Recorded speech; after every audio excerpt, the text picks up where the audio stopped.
Daniel Francis. Thank you, Mr. Speaker. Question number 1. Thank you, Mr. Speaker. Today I want to draw the House's attention to Islamophobia Awareness Month. No one in our country should be targeted because of their faith or race, and British Muslims are a crucial part of Britain's history and of our society. More widely, the Office for Equality and Opportunity is already making great strides. The new Employment Rights Bill will legislate for a stronger duty to prevent sexual harassment, and action plans will cover the gender pay gap and menopause issues. And we will open a consultation on extending pay gap reporting and equal pay rights to ethnic minority and disabled people. Daniel Francis. The disability charity Sense estimate 200,000 disabled children across the UK are struggling to get the right school support, given funding issues and a need to employ more multi-sensory impairment teachers to ensure deaf-blind children can access education. Can I therefore ask the Minister what steps she's taken to ensure disabled children are represented in the forthcoming Children's Wellbeing Bill? My honourable friend champions the rights of disabled children. He is right to do so, because the system that we have at the moment, where it comes for support for children with special educational needs and disabilities, just isn't working. And the recent report from the National Audit Office showed that all too clearly.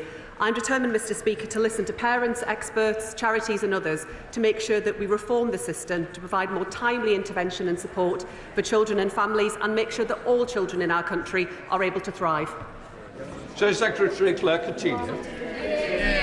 Thank you, Mr. Speaker. I'm honoured to take on this role, and I should pay tribute to my predecessor, who will next be at this dispatch box. The Equalities Brief underpins values that I cherish: fairness, freedom, meritocracy and equality under the law. I believe people should be judged by the content of their character, not the colour of their skin or any other identity characteristic. So does the Secretary of State agree with me that equality is not about group identities or placing one section of society on a platform above another, but about individual freedom and responsibilities? Mr. Speaker, I welcome the right honourable lady to her place. I do look forward to working with her on areas where we can agree and where we can take such concerns forward on a cross-party basis wherever possible. I believe that she, like me, is passionate about tackling violence against women and girls too. And absolutely, in terms of what she sets out, I believe that everyone in our country should have the chance to achieve all that they are capable. And our mission across government is to make sure that where you're from doesn't determine what you can go on to achieve. Coutinho. Speaker. In the election, the Conservative Party committed to clarifying the definition of sex in the Equality Act 2010 to protect women's rights. At the end of this month, For Women Scotland versus Scottish ministers will be heard in the UK Supreme Court. This case will have far-reaching consequences for sex-based rights. So can the government assure the House that it's now clear that the definition of sex in the Equality Act 2010 means biological sex? Mr. Speaker, the right honourable lady will appreciate that I won't comment on ongoing cases, but what I can be clear to her about is that the Equality Act 2010 does set out that providers, for example, have the right to restrict access to service on the basis of biological sex. This government is proud of our achievements in legislating for the Equality Act. We will make sure that providers can continue to support single-sex exemptions, and it is important that providers have clarity in this area, and I'd be happy to work with her to make sure that that is the case. The picture. Thank you, Mr. Speaker. Can I ask if the Minister will have discussions with the Secretary of State for Housing, Communities and Local Government on how pavement design and layout can be improved to enhance navigability for the blind and visually impaired people? Well, Mr. Speaker, this is a very good example of the kind of discussion we need amongst ministers responsible for disability across government. Department of Transport guidance on inclusive mobility and on tactile paving services does advise how design and layout can inform visually impaired people, including about hazards and directions, and I'm happy to pursue the subject further with him. Dr. Luke Evans. Thank you, Mr. Speaker. The voluntary organisation's disability group represents over 100 charities, including MENCAP and SENSE, and they've said the budget will have life-changing consequences. The CEO has said the Labour government is letting them down. They're talking about the NICS increase that will put risk to frontline services. So what is the government going to do to mitigate this case for those charities when they're so important for disabilities? I can say to the honourable gentleman that we're working very closely with disability organisations, and I pay tribute to the work of those that he's referred to. and we're certainly going to be making sure that barriers that too often confront disabled people get removed by this government. And that's the mission that we're on. Dr. Becky Cooper. Thank you, Mr. Speaker. According to... We like you that much. According to the Darcy report, there has been a substantial decline in the social determinants of health, such as poor quality housing, access to clean air and good nutrition. How is the Minister working with Cabinet colleagues to include health in policies which address these social determinants of health and tackle the health inequalities and the legacy of the Conservative government left for this country to deal with? I'm grateful to my honourable friend who brings real expertise to the House in this area. We are committed to tackling the social determinants of health across government and to tackle the stark health inequalities that sadly blight the life chances of too many across our country. Thank you, Mr. Speaker. During a hospital stay, my constituent, a new mother with an exclusively breastfed infant, encountered resistance from staff when trying to keep her child with her. The distress caused left her needing PTSD therapy. What steps is the Minister taking with government colleagues to ensure hospitals support breastfeeding mothers appropriately? The Honourable Lady raises an important point, and I'm very sorry to hear about her constituents' experience. I will make sure that a Health Minister picks up on that point and has a conversation with her, because, of course, new mothers, including those who are breastfeeding, absolutely deserve the right level of support and advice. Debbie Abrams. Thank you, Mr. Speaker. Mr. Speaker, Australia, Canada, Germany and the Netherlands have called upon Afghanistan to cease what the countries say are violations of the UN Convention of the elimination of all forms of discrimination against women. This is the precursor before action up to the ICJ. Will the UK be joining them? Mr. Speaker, please forgive me, I didn't quite hear all of the Honourable Lady's question, but I will make sure that the issue she identifies is picked up with the relevant Minister and that she receives a full response. That completes questions. Before we come to Prime Minister's questions, Roberta. Before I come to Prime Minister's questions, I wish to welcome our special guest who is observing our proceedings today, His Excellency, the Speaker of the Somali House of the People. Your Excellency, you're more welcome. Let us move to Prime Minister's questions. Christine Jolly. Question number 1, please, Mr. Speaker.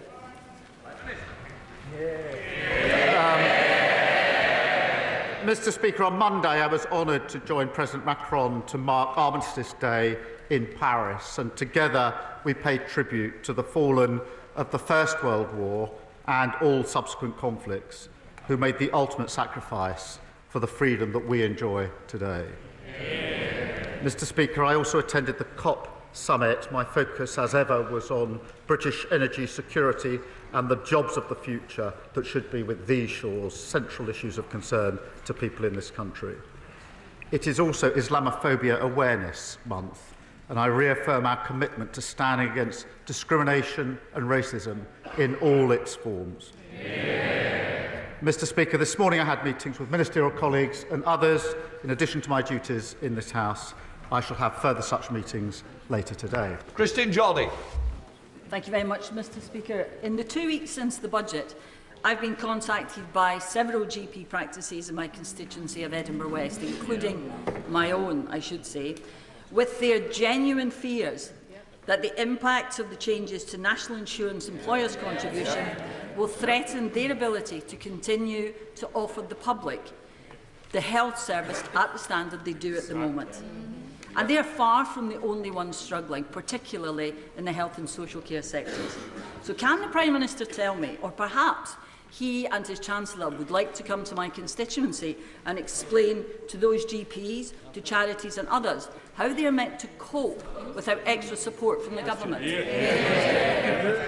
Mr. Speaker, what I would say is this: because of the tough decisions that we took, we have put forward a budget with an extra, Mr. Speaker, an extra £25.6 billion for the NHS and for social care. That includes an increase to carers allowance and £600 million available to deal with the pressures of adult social care. We will ensure that GP practices have the resources that we need, and the funding arrangements between the NHS and contractors will be set out in the usual way.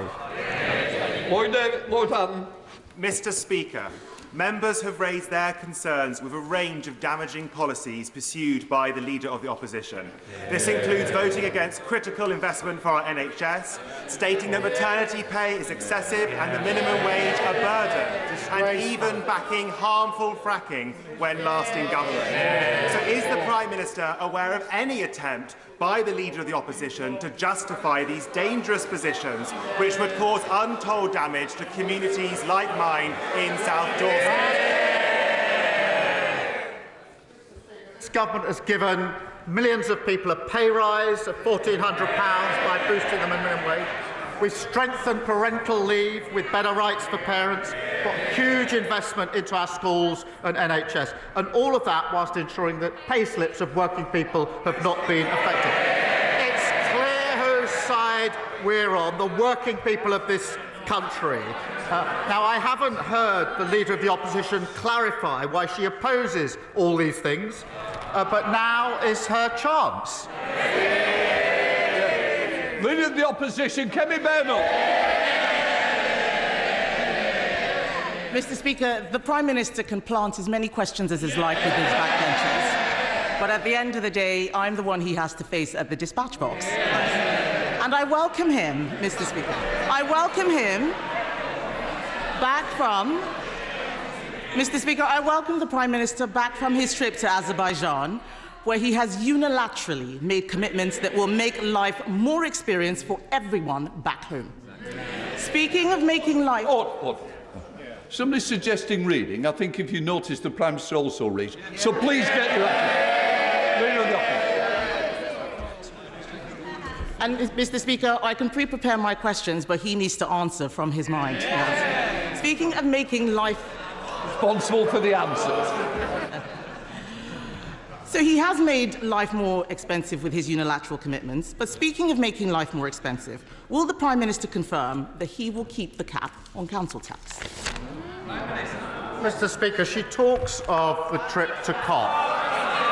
I'm very proud of the fact that we're restoring leadership on climate to this country, to the UK, because that will be measured in lower bills on energy independence and the jobs of the future. And in relation, and she may have missed, but on Monday I was very pleased to announce a huge order into jobs in Hull for blades for offshore wind. If she's opposed to that sort of action, she should go to Hull and say so. On the question of council, she knows what the arrangements are. I think the House would have heard that the Prime Minister could neither confirm nor deny whether there was a cap in council tax was being raised. So I will ask him this question. How much extra does he expect local authorities will have to raise to cover the social care funding gap created by the Chancellor's budget and increases in employers' NI? He told the member for Edinburgh West just now that he was covering social care. How much extra does he expect local authorities to raise? It's all very well, this knockabout, but not actually listening to what I said 3 minutes ago. It's a bit of a fundamental failure of the Leader of the Opposition. I just said £600 million. I repeat it, £600 million. That he has repeated that number because he has probably not listened to the Labour-run LGA, who said that with no separate funding for the Chancellor's budget announcements, care providers will likely see increased costs, which will cost councils more, and all of the £600 in grant increase he is giving will not cover what is required for adult social care. It is clear that they had not thought through the impact of the budget, and this is the problem with having a copy-and-paste Chancellor. Did they not realise that care homes... Did they not realise care homes, GP surgeries, children's nurseries, hospices and even charities have to pay employers' NI?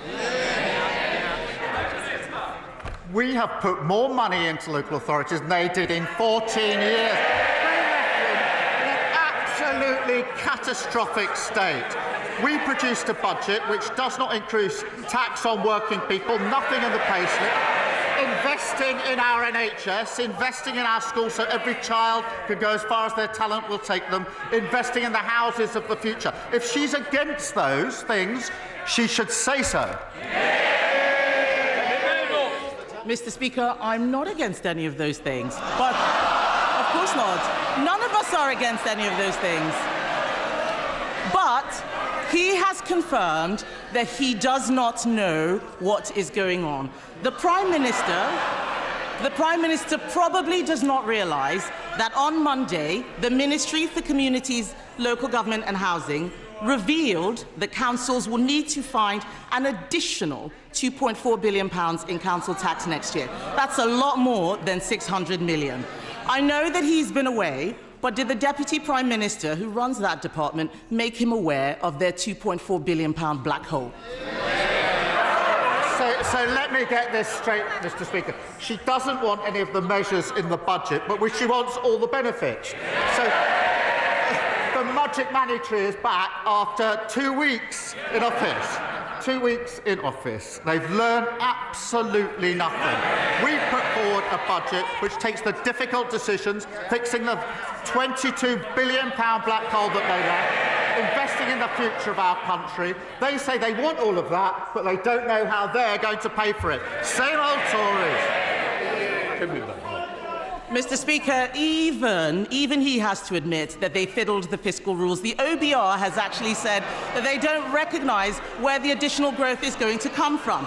The fact is, Mr. Speaker, the fact is the rise in employers' national insurance is going to be a disaster for small businesses around the country. Mr. Speaker, let me tell you about Kelly. For over 20 years, Kelly has run an after-school club business supporting 500 children and families in her borough. In 2024, her national insurance cost was about £10,000. In April, this will rise to £26,000. That is a 150% increase in costs from the budget alone. What is the Prime Minister's message to Kelly and the 500 families her small business supports if it goes under? I would say this to Kelly. We inherited a very badly damaged economy.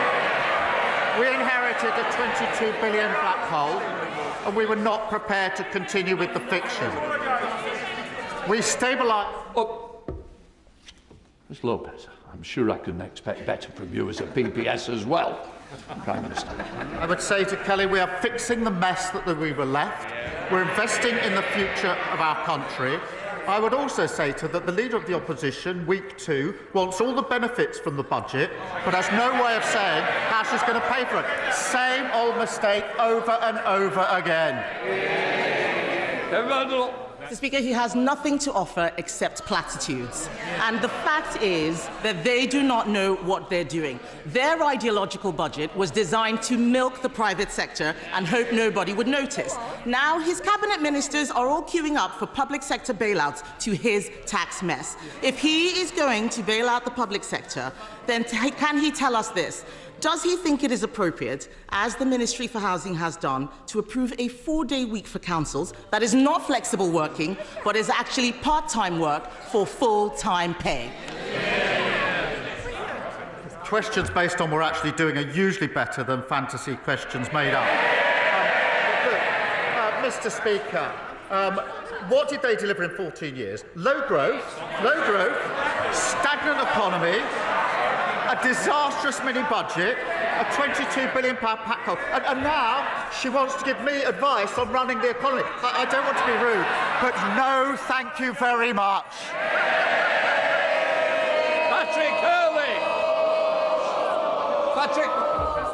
Patrick, yes, you, right at the end, Patrick. So... Thank you, Mr. Speaker. Towns like mine in Southport need investment and support after 14 years of decline from the party opposition. So can the Prime Minister confirm that his budget will provide that much-needed investment for towns like mine, and further confirm that, unlike the previous government, my local authority and the public services that my town relies on will be finally properly supported? Can I begin by paying tribute to my honourable friend and to his constituents in Southport? They've shown extraordinary courage and resilience as they try to rebuild from the devastating tragedy and loss earlier this year. We will ensure, Mr. Speaker, that the people of Southport are supported now and in the years to come. The budget is designed to fix the crucial services that his constituents rely on, including £1.3 billion of new funding for local government, an investment in safer streets, in our NHS for the future, and that's the direction in which we're taking the country. Leader of the Liberal Democrats, Sir Ed David. Thank you, Mr. Speaker. When it comes to fixing the crisis in the NHS that he's inherited, the Prime Minister has rightly recognised the need to improve access to GPs. But like my honourable friend, the member for Edinburgh West, GPs in my constituency are writing to me to tell me how worried they are about the impact of the national insurance hike on patient care. So I listened very carefully to what he said to my honourable friend, but I have to say I hope he can think again. Will he at least exempt GPs, community pharmacists and other health and care providers from this tax rise? I hear the point he makes, and I understand the concern. We have made a huge investment in our NHS, the biggest ever investment in our NHS for many, many years, and certainly almost all the people working in the NHS are very, very pleased to see that investment in them and in their service. On the question of GPs, we will ensure they've got the resources that we need, and the funding arrangements will be set out in the usual way later this year. Sir Ed David. Speaker, I have to say I think patients and GPs and others listening to answer will want more reassurance and much more quickly.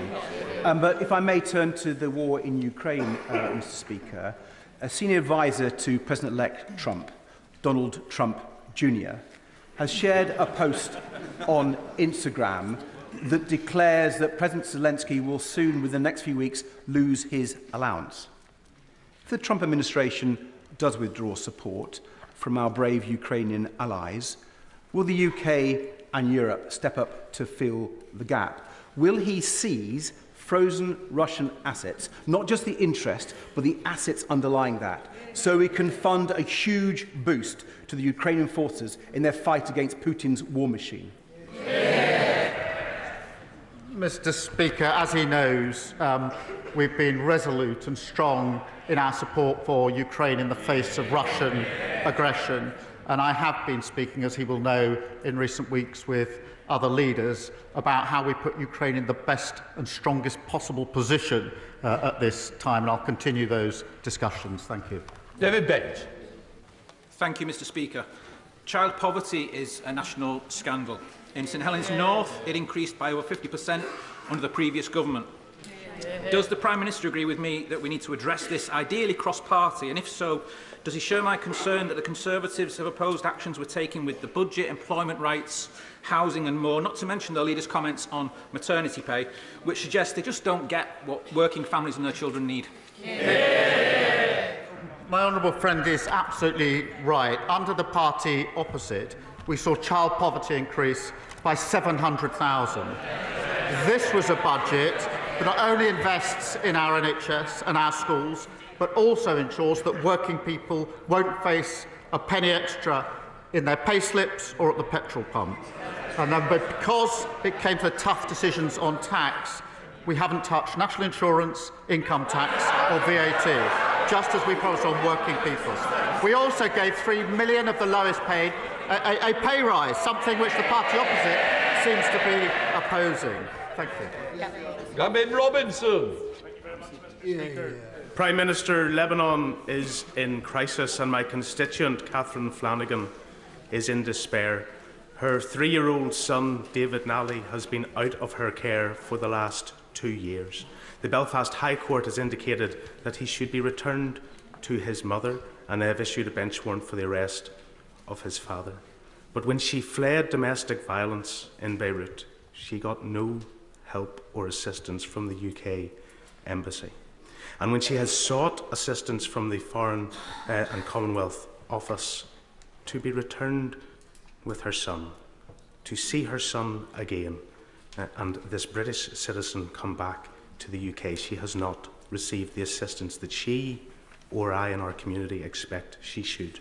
Can I ask the Prime Minister to engage in this issue and at the very least ask the Foreign Secretary to assist my constituent in her earnest desire to see her 3-year-old son again? Can I thank the Right Honourable Member for raising this case and for all that he's doing on behalf of Catherine and David. I hope they get some comfort from knowing they've got an MP working so hard on their behalf. It is, I know, a complex and difficult situation, but of course I will make sure that the relevant meetings are set up with the relevant ministers to ensure that he gets the answers that he needs on behalf of his constituents. Colin. Thank you, Mr. Speaker. My constituency of Burton and Uttoxeter is the home of UK brewing and has the best pubs in the country.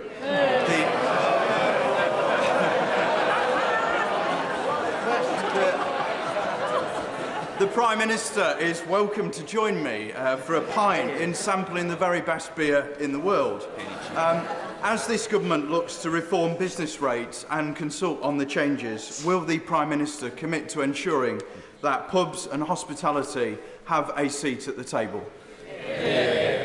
Mr. Speaker, last time I went to my honourable friend's constituency, I got to see the fantastic South Derbyshire College. I look forward now to testing his proposition that he has the best pubs in his constituency on some future occasion. But pubs and breweries are such an important part of our culture and of our communities, and that's why the budget delivered an £85 million per year tax cuts for pubs, reducing the duty on a pint.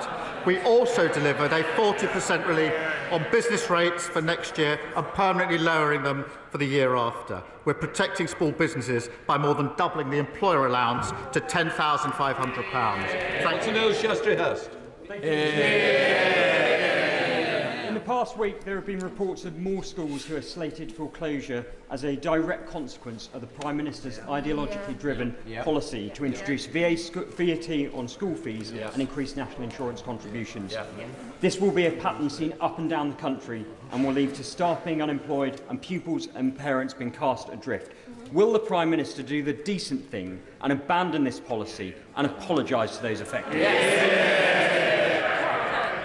I do understand the concerns of those that save to send their children to private school because they believe in aspiration and opportunity. What I would say is that every single parent shares that aspiration and opportunity, whichever school they send them to. Under the last government, we didn't have enough teachers in basic subjects in our state secondary schools. They were prepared to tolerate that. I'm not. Mr. Speaker, 3 million people across the country, including an estimated 70,000 in Wales, will benefit from Labour's budget measures on the minimum wage and the national living wage. Contrast that with the Leader of the Opposition, who said minimum wage was hurting businesses, or the Shadow Chancellor, who called minimum wage a burden. Does the Prime Minister agree with me that those comments underline that the Tories have no interest in protecting working people or boosting the income of the lowest paid? Mr. Speaker, it was the last Labour government that introduced the national minimum wage. In the teeth of opposition from the party opposite, I'm proud that this government has now increased it by over 16%. That means an increase of over £2,500 a year for a full-time worker who are aged 18 to 20. Whether it's our employment rights bills or decisions at the budget, this is a government that is proudly on the side of Britain's working people. Good job. Thank you, Mr. Speaker. Now that Sue Gray has remarkably turned down the opportunity to be the Prime Minister's special envoy to the nations, will the Prime Minister now finally admit that it was an invented job on taxpayers' money from one of his cronies? And if it wasn't, is he going to hire a new one? It wasn't. Antonia Vance. Thank you, Mr. Speaker. Thank you, Mr. Speaker. I represent loads of hard-working mums and dads in Tipton, Wednesbury and Coseley. Last week, the Leader of the Opposition's campaign chair, Rachel McLean, said it was not the right decision for the Tories to expand childcare provision. Will the Prime Minister confirm that this Labour government believes in supporting working families and will work to get them the childcare they need? Let me be absolutely clear. This government is committed to making childcare more affordable and accessible. The party opposite voted against making life easier for working families. They've learned absolutely nothing. We're committed to £1.8 billion to expand access across childcare, creating 3,000 new school-based nurseries and family hubs. And I'm proud that we're taking the country in the right direction. Mr. Speaker, Article 2 of the United Nations Genocide Convention makes it explicitly clear that genocide is not about numbers, it's about intent. And the intent of the Israeli government and the IDF has been explicitly clear in words and in actions over the past 400 days. More than 45,000 innocent men, women and children killed. On the 28th of October, the Foreign Secretary denied that a genocide was even taking place and suggested that the Israeli army had not yet killed enough Palestinians to constitute a genocide. And last week, the PMQs, the Prime Minister started that he has never referred to the atrocities happening in Gaza as a genocide. Will the Prime Minister share his definition of genocide with this House, and will he state what further action he is prepared to take to save lives of desperate and starving men, women and children, given that we now hold the presidency of the United Nations Security Council? It would be wise to start a question like that by reference to what happened in October of last year. I'm well aware of the definition of genocide, and that is why I've never described this and referred to it as genocide. Katie White. Mr. Speaker, my constituent's daughter, Bethany Ray Fields, was brutally murdered by her ex-boyfriend in 2019, despite raising multiple alarms of this abuse of the police.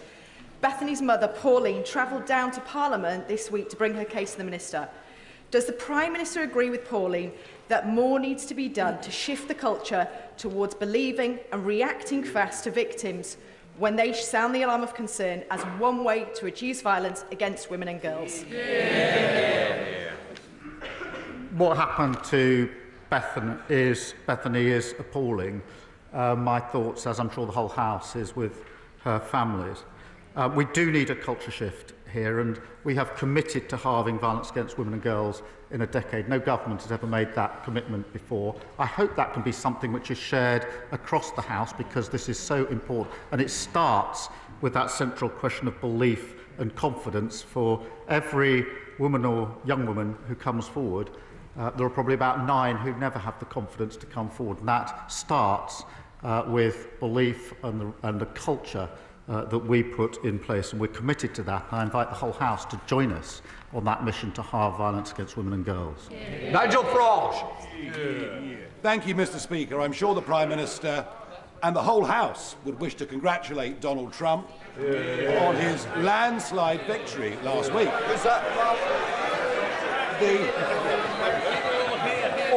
Hold on. I will hear the question. Nigel. Thank you. But within a couple of days, we'd learned of a third assassination attempt. Charges have been laid, and behind it are Iran's Revolutionary Guards. Has the time not come, Prime Minister, to prescribe what is so obviously a terrorist organisation, and in doing so, not just do the right thing, but maybe mend some fences between this government and the incoming presidency of Donald Trump's, given that the whole of his cabinet have been so rude about him over the last few years? Well, I'm glad to see the honourable member making a rare appearance back here in Britain.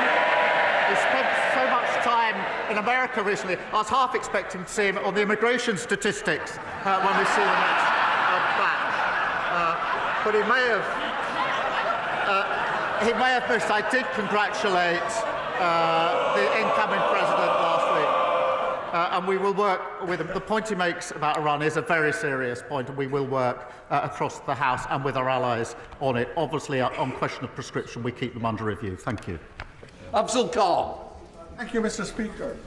I welcome the Prime Minister's recognition of Islamophobia Awareness Month and his commitment to supporting Muslim communities. The APPG on British Muslims' definition of Islamophobia is one of the most widely accepted definitions on this issue, and I have been discussing the adoption of it with the Deputy Prime Minister, Minister of Faith, and the Leader of the House. Given recent riots and doubling of Islamophobic hate crimes over the last decade, can the Prime Minister outline the steps this government will take to tackle this issue and commit to ensuring a clear and effective definition of Islamophobia? Well, I thank him for raising this important issue. Whatever the hatred, there has been a rise in the last 12 months or so, and I think the whole House will join in saying we must meet any rise in hatred in whatever form it is, including Islamophobia. We are working with others to take this forward, and I'm happy to meet with him further on that. Brendan O'Hara. Thank you, Mr. Speaker. I was in South Lochaber at the weekend speaking to pensioners who still cannot understand why the Prime Minister chose to take away their winter fuel payment. And one of them remembered from just 2 years ago the then leader of the opposition saying, "Looking ahead to winter is frightening. I've met pensioners who have no idea how they'll heat their home." And she asked me to ask you, Prime Minister, whatever happened to that guy? Mr. Speaker, as he knows from previous answers, we've taken tough decisions in this budget to deal with the situation that we faced. Because of that, we've stabilised the economy, which means we can commit to the triple lock. Because of the triple lock, pensioners will be better off. But I'll take no lectures from his party about running the economy. Their record in Scotland is terrible. Juliet Kendall. Thank you, Mr. Speaker. I welcome the establishment of a flood resilience task force because in my constituency of Broxtowe there has been unprecedented flooding that has affected many of my constituents. There's rising concern and significant financial insecurity for many who face distress, trauma and fear in their own homes. May I ask the Prime Minister what other measures he's taking to improve flood resilience and support that will be available to my residents and my constituents in Broxtowe? I do know the dreadful impact that flooding has had on her constituency, including with Storm Henk earlier this year. The last government left flood defences in the worst condition on record. We are investing £2.4 billion in flood resilience over the next 2 years, and we've launched a flood resilience task force to coordinate national and local flood preparation to better protect communities and our economy. Rather than heckling, they might take a reflection on the record that they left. James McMurdo. Mr. Speaker, the residents of my constituency in South Basildon and East Thurrock are facing a triple whammy of increased council tax of 50%, reduced public services and a borrowing on £1 billion worth of emergency funding, which is 1% above base. That 1% is £10 million approximately per year that's going to the Treasury that could be spent on frontline services in Thurrock. Will the Prime Minister commit to reducing that rate so the money can go where it belongs? Well, I thank him for his question. The last government made life even more difficult for councils needing exceptional financial support by charging a premium on borrowing. That was the wrong decision, which had a huge impact on vital services, and we will be taking a different approach. We're delivering in real terms increase on core public, on government spending power, and that will benefit his constituents. Sir John Joseph. Thank you, Mr. Speaker. The Leader of the Opposition took time at her party's conference to say that a little bit of adversity in life is good for people's mental health. That approach clearly did not work for the 2 million people who are stuck on mental health waiting lists because of the last Tory government. Can the Prime Minister commit to tackling mental health waits in the NHS? I think we've obviously recognised the devastating impact that mental health problems have on people's livelihoods, and Lord Darcy's report showed that waiting lists are far too long, and there's a shocking decline in mental health in children under the last government. Giving mental health the attention it needs, we're doing by recruiting 8,500 mental health workers, much needed, and of course reforming the Mental Health Act, which in my view is long overdue. Alex Blower. Thank you, Mr. Speaker. Chalk stream rivers are rare with a unique ecology. Most of them are in the UK and 2 are in my constituency of North East Hampshire. Last year, chalk stream rivers were hit with 14,000 hours of sewage discharges, And the previous government did nothing, despite calls from my honourable friend, the MP for Chesham and Amersham. Will the Prime Minister introduce a special protection for our chalk stream rivers? Well, I thank her for raising this, and we are committed to protection and restoration of unique chalk streams. She's right, the destruction of our waterways should never have been allowed, and we've announced immediate action to end this disgraceful behaviour. New powers with tougher penalties, including fines, banning bonuses and bringing criminal charges against those who persistently break the law. We've also launched a water commission. Thank you. Thank you, Mr. Speaker. I welcome the Prime Minister's leadership on an international scale to smash the criminal gangs that smuggle people across the border. Labour government having returned over 9,000 people with no right to be in the UK, which is 20% more than the party opposite. Will the Prime Minister confirm that he will continue this trend and smash the gangs that profit from people's misery? Yes, the last government lost control of our borders. And in the first 6 months of this year, small bite arrivals were up 18% on the same period last year. They spent £700 million on returning, 4 volunteers to Rwanda. Since coming into office, we've returned 9,400 people with no right to be here. They talked about getting the flights off. We've got the flights off, including the single biggest deportation flight. And so that's why we're investing another £75 million in smashing the gangs. We're absolutely determined to have a serious response to a serious question, not a gimmick that achieved absolutely nothing.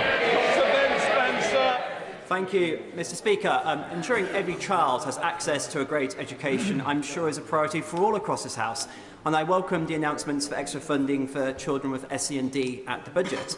The Chancellor, in her speech, announced a £2.3 billion increase in core spending and £1 billion for SEN. However, the budget document states that they are, in fact, both from the same pot, announced twice, which is correct. The Chancellor made this absolutely clear in the budget. Putting that huge investment into special educational needs, it's an issue that is of concern across this House, because I think all members are recognising the appalling record of the last government. It's been raised from his own benches, the appalling state of SEN. So I'm very proud of the money that this government is putting in where the last government failed. Mr. Strathern! Mr. Speaker, there's not a week that goes by where my office isn't contacted by young people and their families who are being let down by the shocking state of SEND provision locally. Across my constituency, I'm trying to work across party lines to push both Central Bedfordshire and Hertfordshire Council to do more. And I welcome the fantastic extra news in the budget about additional funding and subsequent announcements about increased support for mainstream settings. But we know we're going to do more, need to do more. So can the Prime Minister assure my constituents that we won't shy away from the whole system reform needed to finally ensure every young person has the support they need to thrive in school? No, we won't shy away from that challenge, because it's far too important for the children and the families and the communities involved, and therefore we will not only put the necessary money in, but we will look at the reform that is needed alongside the investment, and we will finally fix the problem, another of the problems that we've inherited from the lot opposite. Final question, Sir Alex Shelbrooke. Thank you, Mr. Speaker. On the 29th of November, this House will be asked to consider at second reading one of the most consequential pieces of legislation to this country's make-up. But I am generally approaching this with an open mind, but have many concerns. And what concerns me, Prime Minister, is the short space of time on that day. So could I ask you, Prime Minister, that before we get to the 29th of November, that the government will make a commitment that we can have 2 days, 16 hours of protected time on the floor of the House in government time, that we can examine and debate in this House the report stage, so that many of the arguments we are concerned about may be able to be brought out then, because otherwise, Prime Minister, people like myself may decline a second reading over fear that we may not get to be able to debate these issues in full. Well, I'm grateful to him for raising this issue. It is obviously an important issue, an important vote. And I know that there are strongly held views on both sides of the debate across this House, and that's why it will be a free vote. I think every member needs to decide for themselves how they will vote on it. It's a free vote. I do think there's sufficient time allocated to it, but it is an important issue. Right, that completes Prime Minister's questions. Let the front bench. No point forward to come after your accused statements, which you well know. Mr. Holder.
Right, let us come to the urgent question.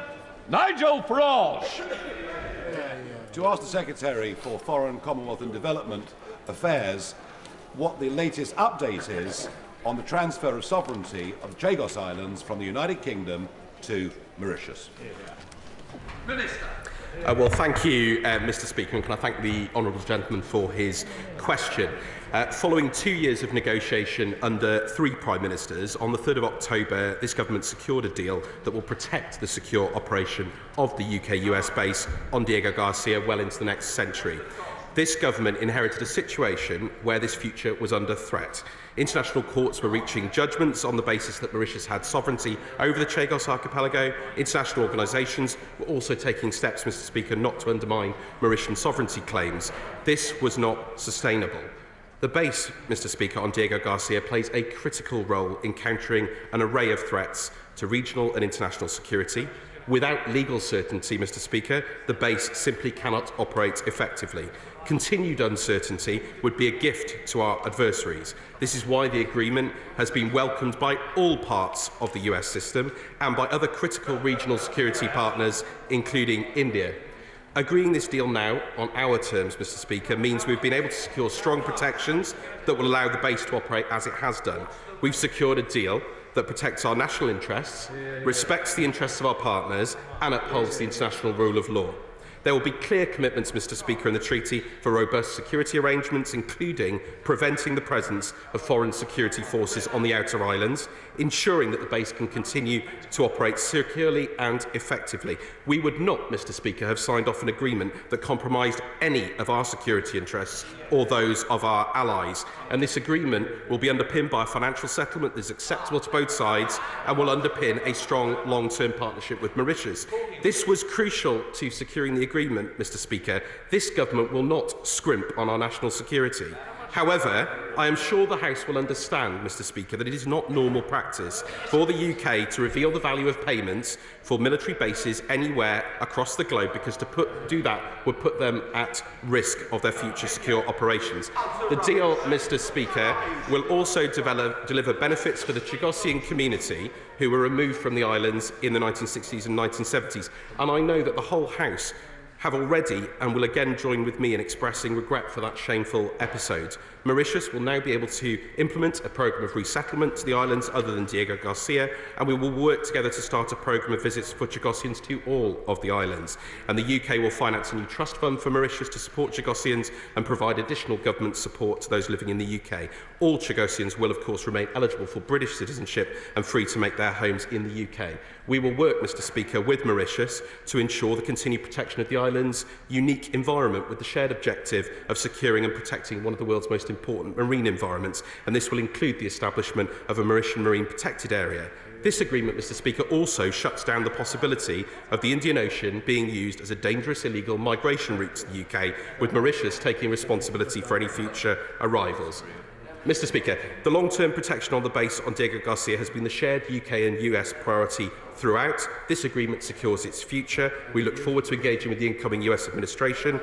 I congratulate both President Trump and Dr Ramgoolan on their recent election victories in the US and Mauritius respectively, and we look forward to working with their governments on this. This agreement is in all sides' shared interests and in our national security.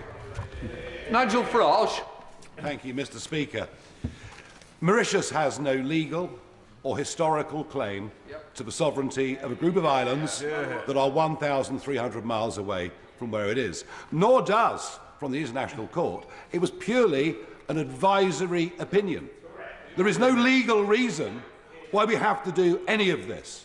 Now, I warned the Foreign Secretary 6 weeks ago in this chamber that it was an enormous mistake to do this, given that we had a US presidential election coming up on November the 5th. And if you say to me, well, yes, it's okay, the United States are fully in favour, really? I can tell you that the incoming National Security Advisor, Mike Waltz, has form on this, right back to when the Right Honourable Member for Braintree was doing his best to give away the sovereignty of the Chagos Islands. Indeed, he wrote to Secretary of State Blinken at the time. There is, I can assure you, having been in America last week, knowing also the incoming Defence Secretary very well, there is outright hostility to this deal. Whatever is said about a lease agreement, as we saw with Hong Kong, these agreements can very, very easily be broken. Diego Garcia was described to me by a senior Trump advisor as the most important island on the planet as far as America was concerned. So you're going to find outright hostility. And by the way, when it comes to the Chagosian people, yes, of course, what happened to them was truly awful. They do not wish to live. They're unanimous in this.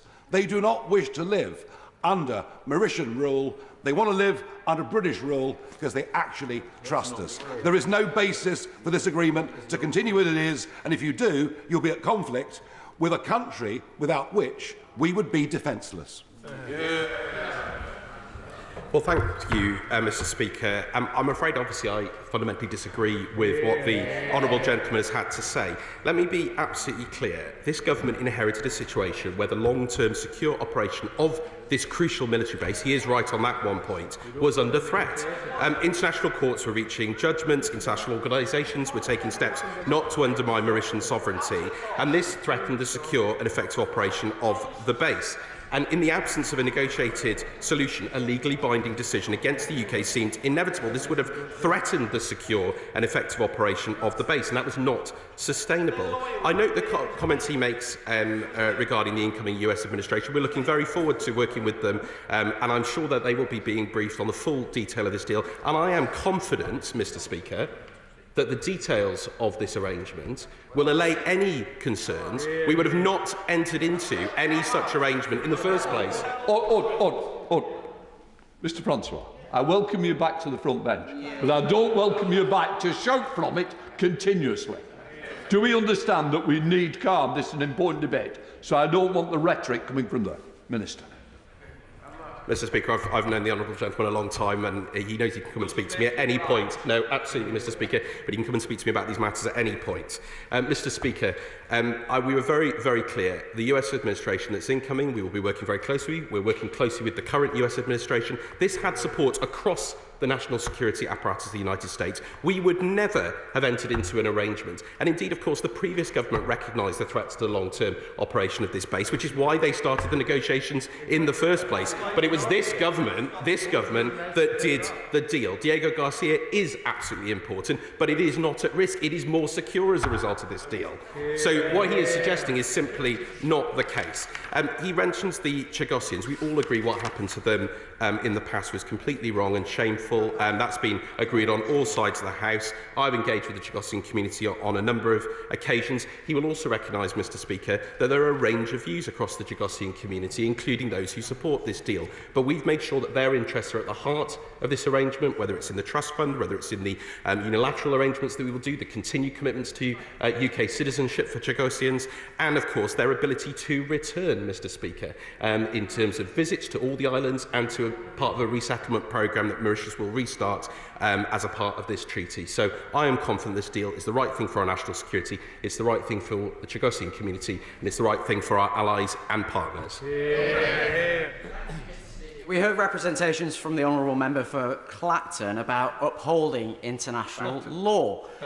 Does the Minister agree with me that it is important that the UK fulfils its obligations in international law? And does he recognise, in fact, that in 2021, the International Tribunal for the Law of the Sea confirmed that, in fact, Mauritius does have sovereignty over the Chagos Islands, and notwithstanding that this deal does secure the long-term certainty of the base on Diego Garcia? Well, I thank my honourable friend for his question. He's absolutely right. Agreeing this deal now on our terms means we've been able to secure protections that will allow the base to operate as it has done into the next century. It settles the historic sovereignty claims in a way that successfully balances our international law obligations with vital UK and US national security requirements. Welcome, Dame Patel, to the front bench. Thank you. Mr. Speaker, the world is a more dangerous place than ever before in our lifetimes, and this government has agreed to give away a key strategic asset in the Indian Ocean, ending more than 200 years of British sovereignty. It is the wrong decision, and we stand by that completely. A month has now gone since the government's announcement, but we're still in the dark about exactly what the government has agreed, and this is simply not acceptable. We have no treaty, and vital questions remain unanswered. That is unacceptable, and the Minister needs to put that right today. We cannot afford for our military base on Diego Garcia to be compromised in this way. So may I ask, what safeguards will be in place to ensure that no other states can establish themselves or place their assets, and in particular strategic assets, on any nearby islands in the archipelago? And how does this decision affect the strategic defence review that is underway right now? How much money will Labour be asking British taxpayers to send to Mauritius each year under this deal, which we don't even know the details of? Which departmental budgets will this come from? What's the total figure? The House expects transparency on this, Mr. Speaker, including about what taxpayers are funding, and we need to hold the government to account on this. So can the Minister please give a cast-iron guarantee that the UK will be able to unilaterally extend the agreement on the military base beyond 99 years? Because that's all we've heard for now. What will be the mechanism for doing this? This is a crucial piece of scrutiny that I think we all need to know about, particularly as the Minister has discussed and raised a point about national security, and the national security apparatus in particular agreeing to this arrangement. And what discussions has the Foreign Secretary, who I know is not here today, has personally undertaken with the Chagosian community, who he will know are beyond distraught about this agreement. The elections in Mauritius and the United States, Mr. Speaker, pose further questions, and it's right that we follow up on this. Labour rushed into this deal just before the Mauritian elections, even though ministers surely must have realised a change in government was a strong possibility. Why did they do this? So the Minister does need to be clear about this. We want to know how they're going to engage with the new US administration. And, Mr. Speaker, this side of the House opposes this government's decision on this, and we intend to hold the government to account. Mr. Speaker, can I firstly welcome the Shadow Foreign Secretary to a place in this chamber? We were in a committee earlier on today, but I welcome her to a place, and as always, I've had a good engagement with her on issues in the past, but she's right to ask important questions. But I think one of the first things I need to do, Mr. Speaker, is to correct this idea somehow that we are giving up the base. That's exactly the opposite of what we're doing. We're securing the future of the base. The base will continue to operate. It will continue to operate as it has done. She asks an important question about security guarantees in relation to the Outer Islands. This is an important question. There will be clear commitments in the treaty for robust security arrangements, including preventing the presence of foreign security forces on the Outer Islands. We simply would not have signed off an agreement that compromised any of our security interests or those of our allies. And indeed, this has been discussed not just at the political level in the United States, but at a deep technical level. And she will know from her time in government about the nature of the special relationship and the depth of that relationship. And that is why we've only proceeded on the basis that that we were all satisfied with these arrangements, and she will be able to scrutinise these in due course, as will the House, Mr Speaker. The treaty will be presented in the usual way after signature. It will go through the usual process. She asked when. We've, of course, just had the Mauritian election. Of course, we'll be engaging with the new administration there. We'll be seeking to present this for signature, and then we will be presenting the treaty in all its detail to the House. She asked about an extension period, Mr Speaker. There is a provision in the treaty for an extension period after the 99-year period. And she asked about the Chagosians. Again, I would gently say there are a range of views in the Chagosian community. Those have been expressed to me on a range of occasions, both before I came into government and since I've been in government. There are a range of views on this arrangement. We respect all the different views that are out there. We will continue to engage with the Chagosian community, but I am absolutely clear that there are important provisions in this deal that support the Chagosian community, both their ability to return to the outer islands, the visits, the trust fund, the unilateral support we will continue to provide, and of course the fact that Chagosians are welcome to come here to the UK and take up British citizenship, which was an agreement under the previous government. Amanda Mott. Thank you, Mr Speaker. Portsmouth is the home of the Royal Navy, and as the Portsmouth North MP, can I welcome the appointment of Jonathan Powell as the National Security Advisor, who played an important part in negotiating this deal. Does the Minister agree with me that his experience in helping to negotiate the Good Friday Agreement and work on some of the world's most complex conflicts, he is uniquely placed to advise the government on tackling the challenges ahead and to protect the advancements of UK security? Well, I totally agree with my honourable friend, who I know takes a keen interest in the overseas territories, in particular Gibraltar. For her comments, I totally agree with her about the new National Security Advisor. He's a remarkable individual with a huge track record in government of making deals, of getting things done, which I know is appreciated by our friends on the opposite side of the Atlantic too. And he is somebody who takes the national security of this country extraordinarily seriously. And therefore, I completely agree with her characterisation. Liberal Democrat spokesperson Al Pinkerton. Mr Speaker, many Chagosians from all over the country gathered at a rally yesterday where they expressed their concerns about the UK-Mauritius agreement, and we reiterate our concerns here today. The exclusion of the voice of Chagosians is wrong. It cannot be right, and surely no member of this House could think it is acceptable that the Chagosians are denied the opportunity for self-determination. So can I ask the Minister to update the House to confirm, please, the timescales by which Parliament will have an oversight over the final treaty?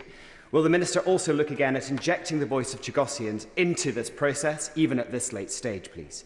And can we also raise, please, the case of the Tamils stranded on Diego Garcia? We welcome recent news reports that they will now be airlifted to the UK, but will the Minister update the House on whether this will take place and whether they will be permitted permanent right to resettlement in the UK? Thank you.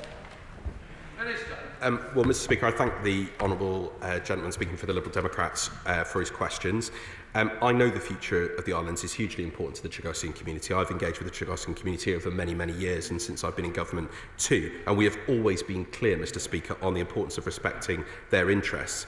I do have to say, though, that the negotiations were between the UK and Mauritius as sovereign states, with our priority being to secure the full operation of the base on Diego Garcia. However, Madam Deputy Speaker, it is crucial that we recognise the importance of Chagosian interests within this process, and we have done. And I am confident that when the full deal is presented to Parliament, which it will do in due course, that there will be important provisions in there that I think will reassure members of the Chagosian community. And as I mentioned, some of them already have been made public.